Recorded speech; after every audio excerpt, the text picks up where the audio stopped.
என் பெயர் ரூபா. எனக்கு திருமணம் செய்யும் வயது வந்தது. எனக்காக நிறைய திருமண வரன்கள் வர ஆரம்பித்தன. எனக்கு திருமண வரன்கள் வந்தவுடன் என் சித்திக்கு கவலை வந்துவிடும் என்று எனக்கு தோன்றியது. என் சித்தி என்னிடமிருந்து விடுபட தெரியாத ஒருவருடன் எனக்கு திருமணம் செய்து வைத்தார். அப்போதும் நான் நினைத்தேன், சித்தி வீட்டில் நான் நாள் முழுவதும் வேலைக்காரியை போல வேலை செய்ய வேண்டியிருந்தது. அதற்கு பதிலாக என் கணவர் வீட்டில் வேலை செய்து அவருக்கு சேவை செய்வது நல்லது. என் வருங்கால கணவரை பார்த்தபோது அவர் மிகவும் அழகானவராகவும் புத்திசாலியாகவும் இருந்தார். அதனால் நான் கவலைப்படாமல் இருந்தேன். பிறகு மாப்பிள்ளை வீட்டாருக்கு சொந்த வீடு இருப்பதை அறிந்தவுடன் நான் இன்னும் மகிழ்ச்சி அடைந்தேன். என் சித்தி என்னிடமிருந்து விடுபடுவதற்காக அவசரமாக என் திருமணத்தை நடத்தி வைத்தார். விடைபெறும் நேரத்தில் சித்தி என்னிடம், இப்போது மாமியார் வீட்டிலேயே இரு, என் வீட்டிற்கு வர வேண்டிய அவசியம் இல்லை. உனக்கான செலவை என்னால் ஏற்கும் போதுமான பணம் இல்லை. எப்படிப்பட்ட சூழ்நிலையாக இருந்தாலும் நீ உன் மாமியார் வீட்டிலேயே இருக்க வேண்டும். உன் மாமியார் வீட்டில் உனக்கு ஏதாவது பிரச்சனை இருந்தால் அதை அமைதியாக பொறுத்துக்கொள். விவாகரத்து பெற்று என் வீட்டிற்கு ஒருபோதும் வர வேண்டாம். சித்தியின் இந்த வார்த்தைகள் என்னை மிகவும் வருத்தப்படுத்தின. அவர் ஏன் என்னிடம் இப்படி பேசுகிறார் என்று தெரியவில்லை. என் விடைபெறும் நிகழ்ச்சி கூட இன்னும் முடிவடையவில்லை. ஆனால் அவர் விவாகரத்து பற்றி பேச ஆரம்பித்து விட்டார். ஏன் அவர் அப்படி சொன்னார்? மாப்பிள்ளையிடம் ஏதேனும் தவறு இருந்ததா, அல்லது அவரது குடும்பத்தினரிடம் ஏதேனும் பிரச்சனை இருந்ததா? என் மனதில் விசித்திரமான கேள்விகள் எழ ஆரம்பித்தன. இந்த கேள்விகளை பற்றியே யோசித்துக் கொண்டிருந்த போது நான் என் மாமியார் வீட்டிற்கு போன முதல் இரவிலேயே என் சித்தி ஏன் அப்படி பேசினார் என்பதை நான் உணர்ந்தேன். என் கணவர் திருமணத்தின் முதல் இரவில் என்னுடன் உறவு கொள்ளாமல் இரவு முழுவதும் குளியலறையிலேயே கழித்திருந்தால் என்னுடைய மனநிலை எப்படி இருக்கும்? வெட்கத்தால் இந்த கேள்வியை என் கணவரிடம் கேட்கவும் முடியவில்லை. ஏனென்றால் நான் புதிதாக திருமணமானவள். ஏன் அப்படி செய்யவில்லை, ஏன் இரவு முழுவதும் குளியலறையில் இருந்தீர்கள் என்று கேட்டால் அது தவறாகிவிடும். தினமும் என் கணவர் அறையில் ஏதோ விசித்திரமான செயல்களை செய்ய தொடங்கினார். திருமணமாகி 1 மாதம் முடிந்தவுடன் என் மாமியார் பேரன் பேத்தி வேண்டும் என்று வற்புறுத்த ஆரம்பித்து விட்டார். 1 மாதத்தில் 1 நாள் கூட தன் மகன் என் கையை தொடவில்லை என்பது என் மாமியாருக்கு தெரியாது. அவர் மகன் எந்த செயல்களில் பிஸியாக இருக்கிறார் என்று தெரியவில்லை. நான் வெட்கத்தால் இதை யாரிடமும் சொல்லவும் முடியவில்லை. ஒரு நாள் நான் என் கணவரிடம் மெதுவாக, அவருடைய அம்மா என்னிடம் பேர குழந்தைகளை கேட்கிறார் என்று விளக்கினேன்.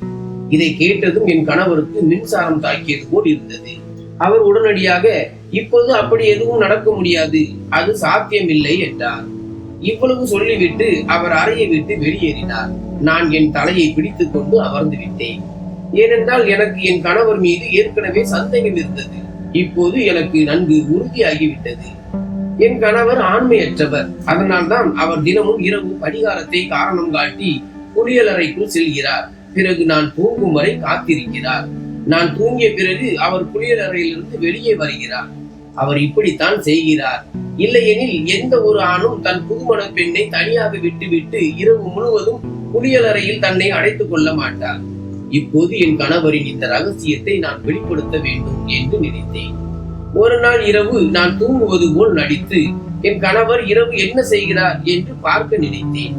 இன்று நான் என் கணவரிடம் சொன்னேன், எனக்கு மிகவும் தூக்கம் வருகிறது, என் உடல்நிலை சரியில்லை, எனக்கு தலைவலி பயங்கரமாக இருக்கிறது, எனவே தன்னை எழுப்ப முயற்சிக்க வேண்டாம் என்று நான் சொன்னேன். நான் இப்படி சொன்னதை கேட்டதும் என் கணவரின் முகத்தில் ஒரு விசித்திரமான புன்னகை தோன்றியது. நான் சீக்கிரம் தூங்க வேண்டும் என்று அவர் காத்திருந்தது போல. என் கணவர் என்னிடம், சரி, உன் உடல்நிலை சரியில்லை என்றால் நீ சீக்கிரம் தூங்கு, நான் உன்னை ஒருபோதும் தொந்தரவு செய்ய மாட்டேன் என்று சொன்னார். அவர் அறையின் விளக்கை அணைத்து விட்டு வெளியேறினார். நான் என் கணவருக்காக கிட்டத்தட்ட 1 மணி நேரம் காத்திருந்தேன். 1 மணி நேரத்திற்கு பிறகு என் கணவர் அறைக்கு வந்தபோது நான் ஆழ்ந்த தூக்கத்தில் இருப்பது போல் பாசாங்கு செய்தேன். அவர் அதே படிகார பையை எடுத்துக்கொண்டு குளியலறைக்குள் சென்றதை கண்டேன். அவர் குளியலறை கதவை மூடியதும் நான் உடனே எழுந்தேன். அவர் வெளியே வருவார் என்று எனக்கு பயம் இல்லை. ஏனென்றால் அவர் நீண்ட நேரம் வெளியே வரமாட்டார் என்று எனக்கு தெரியும். நான் வீட்டின் பின்புற பகுதிக்கு திருடனை போல மெதுவாக சென்றேன். அங்கு குளியலறை ஜன்னல் இருந்தது. ஆனால் குளியலறை ஜன்னல் மிகவும் உயரத்தில் இருந்தது. நான் சீக்கிரம் சென்று ஒரு நாற்காலியை கொண்டு வந்து அதன் மீது ஏறி என் கணவர் இவ்வளவு நேரம் குளியலறையில் என்ன செய்கிறார் என்று ஜன்னல் வழியாக நான் உள்ளே எட்டி பார்த்ததும் கண் முன்னே தோன்றிய காட்சியை கண்டு என் கண்களுக்குள் இருள் சூழ்ந்தது. நான் நாற்காலியில் இருந்து விழுந்து விடுவதிலிருந்து தப்பித்தேன். என் கணவர் படிகாரத்துடன் என்ன வேலை செய்கிறார்? இது எல்லாம் என்ன நடக்கிறது? என் கணவருக்கு பைத்தியம் பிடித்து விட்டதா? நான் மிகுந்த சிரமத்துடன் என்னை தேற்றிக் கொண்டு மீண்டும் என் அறைக்கு வந்தேன். அறைக்குள் வந்ததும் என் கண்களில் கண்ணீர் வழிய ஆரம்பித்தது. நான் கதறி அழுதேன். என் தலைவிதியை நினைத்து அழ தோன்றியது. ஏனென்றால் இன்று என் கணவரின் உண்மை என் கண்களுக்கு முன்னால் வெளிப்பட்டது. இவ்வளவு நாள் என் கணவர் ஏன் என் அருகில் வரவில்லை என்று இப்போது எனக்கு நன்றாக புரிந்தது. இதுதான் காரணம். என் கணவர் என்னை விட்டு விலகியே இருந்தார். என் சித்திக்கு என் கணவரின் உண்மை நன்றாக தெரியும் என்று இப்போது நான் உறுதியாக நம்பினேன். அதனால் தான் அவர் என்னிடம் இப்படி பேசிக் கொண்டிருந்தார். வேண்டுமென்றே என்னை இந்த நரகத்தில் தள்ளினார். நான் என் கணவர் குளியலறையிலிருந்து வெளியே வருவதற்காக காத்திருந்தேன். நீண்ட நேரம் கழித்து என் கணவர் குளியலறையிலிருந்து வெளியே வந்தபோது நான் விழித்திருப்பதை கண்டு அதிர்ச்சி அடைந்தார். நான் கோபமாக என் கணவரின் சட்டையை பிடித்து, நீங்கள் ஏன் இப்படி செய்தீர்கள்? ஏன் எல்லா உண்மையையும் என்னிடம் மறைத்தீர்கள் என்று கத்தினேன். என் கணவர் திகைத்து போய் என்னை பார்த்து கொண்டிருந்தார்.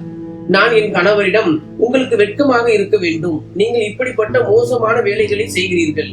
உங்களை போன்ற ஆண்மை இல்லாதவனுடன் நான் வாழ விரும்பவில்லை. அதனால்தான் நீங்கள் இந்த மோசமான படிகாரத்தை உங்கள் உயிரை விடவும் பாதுகாத்து வருகிறீர்கள் என்று சொன்னேன். என் கணவர் இன்னும் அதிர்ச்சியுடன் நின்று நான் சொல்வதை மௌனமாக கேட்டுக்கொண்டிருந்தார். மேலும் அவர் மிகவும் சோகமாக இருந்தார். என் கணவர் அதிர்ச்சியுடனும் குழப்பத்துடனும் நிற்பதை பார்த்து நான் என் பொருட்களை பேக் செய்து கதவை நோக்கி நடக்க ஆரம்பித்தேன். என் கணவர் என் பின்னால் ஓடி வந்து என் கையை பிடித்துக் கொண்டு வலுக்கட்டாயமாக என்னை அறைக்குள் இழுத்து சென்றார். நான் சத்தமிட முயன்ற போது அவர் என் வாயின் மீது கை வைத்து என் குரலை அடக்கிவிட்டார். மேலும் அமைதியாக இருக்குமாறு மெதுவாக கேட்டுக்கொண்டே இருந்தார். அவர் என்னை அறைக்குள் அழைத்து வந்து படுக்கையில் அமர்ந்த பிறகு அறையின் கதவை உள்ளே இருந்து பூட்டிக் கொண்டார். என் கணவர் மீது எனக்கு மிகவும் கோபம் வந்தது. நான் உடனே கதவை நோக்கி சென்றேன். ஆனால் அவர் மீண்டும் என்னை பிடித்து படுக்கையில் தள்ளி, இது என்ன வேடிக்கை? நான் சொல்வது உனக்கு ஒரு முறை கூட புரியவில்லையா என்று கேட்டார். ஒரு முறை அமைதியாக உட்கார்ந்து நான் சொல்வதை எல்லாம் கேள். இந்த நேரத்தில் இவ்வளவு இரவில் நீ எங்கு செல்வாய்? நம்மை பற்றி மக்கள் பேச வாய்ப்பு கொடுக்க விரும்புகிறாயா? என் கணவர் சொன்னதை கேட்டு நான் இன்னும் கோபமடைந்தேன். என்ன நினைக்கிறீர்கள்? நீங்கள் உண்மையை மக்களிடமிருந்து மறைத்து வைப்பீர்கள் என்று. உண்மை அதிக நாட்கள் மறைந்து இருக்க முடியாது. நீங்கள் திருமணம் செய்ய தகுதியற்றவர் என்றும் நீங்கள் ஒரு ஆண்மை இல்லாதவன் என்றும் உலகிற்கு வெளிவரும். நீங்கள் ஒரு ஆண்மை இல்லாதவன் என்று நான் உலகிற்கு சொல்ல விரும்புகிறேன். மேலும் நீங்கள் என் வாழ்க்கையுடன் விளையாடி விட்டீர்கள். நான் உங்களை ஒருபோதும் மன்னிக்க மாட்டேன். நான் என் கட்டுப்பாட்டை இழந்து என் வாயில் வந்ததை எல்லாம் பேசிக் கொண்டிருந்தேன். நான் இவ்வளவு பேசியதை கேட்ட என் கணவர் என் முகத்தில் ஒரு பலமான அறை விட்டார். நான் அவரது அடியை தாங்க முடியாமல் தடுமாறி தரையில் விழுந்தேன். தரையில் என் முழங்கால்கள் பட்டபோது நான் மிகவும் வேதனை அடைந்தேன். வலியால் என் கண்கள் நிரம்பி வழிந்தன. நான் அழ ஆரம்பித்தேன். உண்மையில் இந்த காயம் மிகவும் சிறியது. என் இதயத்தில் பட்ட காயம் என் முழு இதயத்தையும் காயப்படுத்தி இருந்தது. நான் அதிர்ச்சி அடைந்தேன் மற்றும் கவலையுடன் என் கணவரை பார்த்தேன். அவரது கண்களில் கோபமான வெளிப்பாடுகளை தெளிவாக காண முடிந்தது. என் கணவர் சொன்னார், நீ நினைப்பது போல் எதுவும் இல்லை. ஒருவேளை நீ தவறாக புரிந்து கொண்டிருக்கலாம். நான் ஆண்மை இல்லாதவன் இல்லை. உன் மனதில் நினைப்பதை நிறுத்து. நான் ஆண்மை இல்லாதவன் இல்லை. மாறாக நான் ஒரு பெரிய நோயால் பாதிக்கப்பட்டுள்ளேன். இதன் காரணமாக ஒரு வைத்தியர் எனக்கு இந்த சிகிச்சையை செய்யுமாறு கூறினார். படிகாரத்தை பயன்படுத்துவதன் மூலம் நான் விரைவில் குணமடைவேன். முதலில் நான் நன்றாக இருந்தேன். ஆனால் கடந்த 6 மாதங்களாக என் உடலில் பயங்கரமான அரிப்பு இருந்தது. மேலும் படிப்படியாக துர்நாற்றமும் வர தொடங்கியது. இதன் காரணமாக யாரும் என் அருகில் வரவில்லை. நான் இந்த நோய்க்கு எல்லா வகையிலும் சிகிச்சை செய்தேன். பெரிய பெரிய மருத்துவர்களிடம் காட்டினேன். நிறைய விலை உயர்ந்த மருந்துகளையும் பயன்படுத்தினேன். இணையத்தில் பார்த்து ஒவ்வொரு வீட்டு வைத்தியத்தையும் பயன்படுத்தினேன். ஆனால் எனக்கு சாதாரணமான பலன் மட்டுமே கிடைத்தது. ஆனால் இப்போது இந்த நோய் எனக்கு மிகவும் அதிகரித்து விட்டது. நான் நிறைய சிரமங்களை எதிர்கொள்ள வேண்டியிருந்தது. பல பெரிய மருத்துவர்களிடம் காட்டினேன். அவர்கள் என் இரத்தத்தில் தொற்று ஏற்பட்டுள்ளது என்று கூறினர். சில ஆண்டுகளுக்கு முன்பு எனக்கு உடல்நிலை மிகவும் மோசமாக இருந்தது. எனக்கு இரத்தம் தேவைப்பட்டது. அப்போது மருத்துவரின் அறிவுரையின் பேரில் ஒரு நபர் எனக்கு இரத்தம் கொடுத்தார். அப்போதிலிருந்து நான் இந்த நோயால் பாதிக்கப்பட்டுள்ளேன். மருத்துவர் அந்த நபரின் இரத்தத்தில் ஒவ்வாமை இருந்தது என்று கூறுகிறார். அதனால்தான் என் இரத்தத்திலும் தொற்று ஏற்பட்டு என் உடல் முழுவதும் ஒவ்வாமை ஏற்பட்டது. அந்த நபரின் இரத்தம் எனக்கு பொருந்தவில்லை. அப்போதிலிருந்து நான் இந்த நிலையில் இருக்கிறேன். மருத்துவர் கூறினார், நீங்கள் யாருடைய அருகில் சென்றாலும் உங்கள் நோய் மற்றவர்களுக்கு பரவக்கூடும். அதனால்தான் நான் உன் அருகில் வரவில்லை. படிகாரத்தை பயன்படுத்துவதால் எனக்கு சில மணி நேரங்களுக்கு நிம்மதி கிடைத்தது. ஆனால் பிரச்சனை ஒவ்வாமை மட்டுமல்ல. நான் உன் அருகில் வந்தால் என் நோயும் உனக்கு பரவிவிடும் என்பதும் ஒரு பிரச்சனை. இது ஒரு சாதாரண நோய் அல்ல, மாறாக மிகவும் மோசமான மற்றும் பரவும் நோய். நான் உன்னையும் என்னை போல ஆக்க விரும்பவில்லை. என் சிகிச்சை நீண்ட காலமாக நடந்து கொண்டிருக்கிறது. ஆனால் படிப்படியாக என் பிரச்சனை அதிகரித்துக் கொண்டே இருந்தது. யாரோ ஒருவர் ஒரு பிரபலமான வைத்தியரை பற்றி எனக்கு சொன்னார். நான் அவர் சொன்னபடி அந்த வைத்தியரிடம் சென்றேன். நான் வைத்தியரை சந்தித்த போது அவர் என்னை முழுமையாக பரிசோதித்து நான் விரைவில் குணமடைவேன் என்று உறுதியளித்தார். இந்த வைத்தியர் என் சிகிச்சையை தொடங்கினார். மேலும் என் குடும்பத்தினர் என் திருமணத்திற்கு ஏற்பாடு செய்திருந்தனர். ஏனென்றால் என் ஒரு சகோதரி லண்டனில் இருந்து வந்திருந்தாள். மேலும் அவள் என் திருமணத்தில் கலந்து கொள்வது மிகவும் முக்கியம். ஏனென்றால் அடுத்த சில ஆண்டுகளுக்கு என் சகோதரி இங்கு வருவது சாத்தியமில்லை. நான் என் பெற்றோரிடம் நான் இப்போதைக்கு திருமணம் செய்ய தயாராக இல்லை என்று நிறைய மறுப்பு தெரிவித்தேன். ஆனால் என் பேச்சை கேட்கவில்லை. என் திருமண தேதியும் என்னிடம் கேட்காமல் முடிவு செய்தனர். இவ்வாறே நம் திருமணமும் நடந்தது. நான் வைத்தியரிடம் சென்று இப்போது என் திருமணம் நடக்கவிருக்கிறது என்று சொன்ன போது அவர் இன்னும் 2-3 மாதங்களுக்கு உன் திருமணம் நடக்கக்கூடாது. சிகிச்சை முடியும் வரை நீ யாருடைய அருகிலும் செல்லக்கூடாது.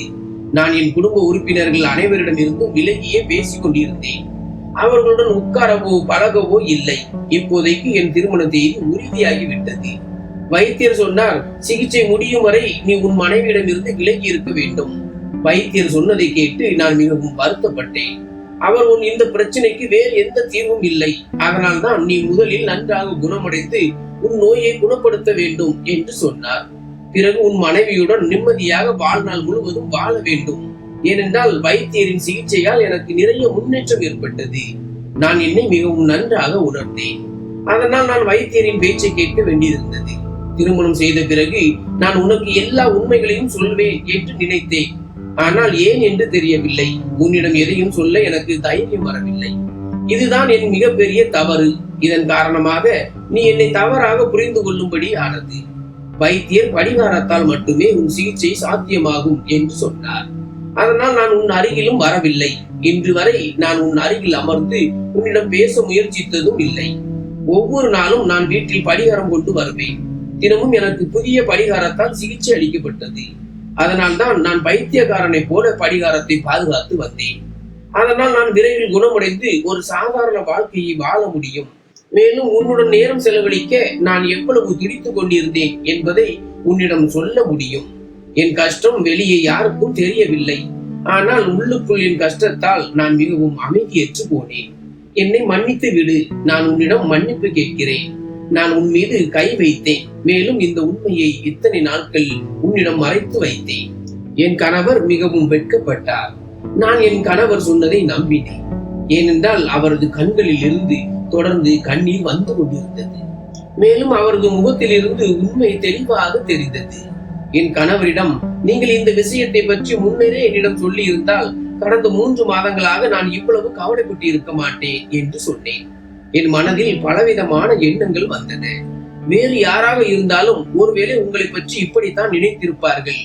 இப்போது நானும் உங்களிடம் மன்னிப்பு கேட்கிறேன். நான் உங்களிடம் மிகவும் தவறாக நடந்து கொண்டேன். உங்களை புரிந்து கொள்ளவில்லை. நான் மிகவும் வெட்கப்பட்டு என் கணவரிடம் மன்னிப்பு கேட்டு நான் எப்போதும் உங்களை ஆதரிப்பேன் என்றும் நீங்கள் முழுமையாக குணமடையும் வரை நான் உங்களை பார்த்துக் கொள்வேன் என்றும் உறுதியளித்தேன். அன்று முதல் இன்று வரை நானும் என் கணவரும் எப்போதும் ஒருவருக்கொருவர் துணையாக இருக்கிறோம். மேலும் கடவுளின் மிகப்பெரிய கருணையால் என் கணவரின் நோயும் படிப்படியாக வேறறுக்கப்பட்டு விட்டது. மேலும் என் கணவர் இப்போது முற்றிலும் நன்றாக இருக்கிறார். மேலும் நாங்கள் கணவன் மனைவியாக ஒருவருக்கொருவர் மிகவும் நல்ல வாழ்க்கையை வாழ்ந்து வருகிறோம். சில சமயங்களில் நாம் நமது உணர்வுகளை ஒருவருக்கொருவர் பகிர்ந்து கொள்வதில்லை. அதனால் புரிதல் இல்லாததால் உறவுகள் உடைந்து போகின்றன. இது போன்ற பல சிறிய தவறான புரிதல்கள் வீடுகளை அழித்து விடுகின்றன. நாம் நமது வாழ்க்கை துணையை நன்றாக புரிந்து கொள்ள முயற்சிக்க வேண்டும். இப்போது எனக்கு ஒரு 3 வயது மகளும் இருக்கிறாள். என் வாழ்க்கையிலிருந்து எல்லா கஷ்டங்களும் நீங்கிவிட்டது போல் தெரிகிறது. இப்போது நான் என் முழு குடும்பத்துடன் மிகவும் மகிழ்ச்சியாக இருக்கிறேன். நன்றி.